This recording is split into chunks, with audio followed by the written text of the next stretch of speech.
നമസ്കാരം. റാഫ്ടോക്ക് മലയാളത്തിലേക്ക് അവർക്കും സ്വാഗതം. കേരള ബ്ലാസ്റ്റേഴ്സ് ഇതാ പുതിയ സൈനിങ് പ്രഖ്യാപിച്ചിരിക്കുകയാണ്.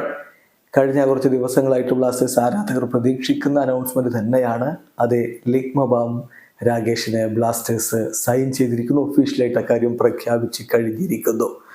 ബ്ലാസ്റ്റേഴ്സിന്റെ ഒഫീഷ്യൽ പോസ്റ്റിൽ ഇങ്ങനെയാണ് പറയുന്നത്: Ligmabam Rakesh is now officially a blaster.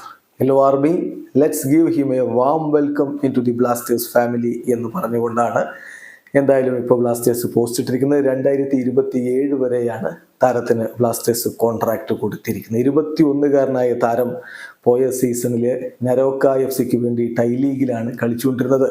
Manipuri സ്വദേശിയാണ്. അദ്ദേഹം ലെഫ്റ്റ് ബാക്ക് ആയിട്ട് കളിക്കും. അതുപോലെ തന്നെ ലെഫ്റ്റ് വിങ്ങറായിട്ടും വേണമെങ്കിൽ സെൻട്രൽ ബാക്ക് ആയിട്ടും കളിപ്പിക്കാം. പക്ഷേ അദ്ദേഹം ഫസ്റ്റ്ലി ഒരു ലെഫ്റ്റ് ബാക്ക് പ്ലെയർ ആണ്. എന്തായാലും അദ്ദേഹം പോയ സീസണിൽ 17 മത്സരങ്ങളാണ് ഐ ലീഗിൽ നെരോക്ക FC വേണ്ടി കളിച്ചിട്ടുണ്ടായിരുന്നു. എന്തായാലും ബ്ലാസ്റ്റേഴ്സ് ഇതാ ഒരു യുവ ഡിഫൻഡറെ കൂടി ടീമിലേക്ക് കൊണ്ടുവന്നിരിക്കുന്നു. ഒഫീഷ്യലി പ്രഖ്യാപനം വന്നു കഴിഞ്ഞു. 2027 വരെയാണ് അദ്ദേഹത്തിന് കോൺട്രാക്ട് കൊടുത്തിരിക്കുന്നത്. വീഡിയോ അവസാനിക്കുന്ന ഫുട്ബോൾ ലോകത്തെ കൂടുതൽ വിശേഷങ്ങളുമായി റാഫ്ടോക്സ് കൊണ്ടുവെത്താം.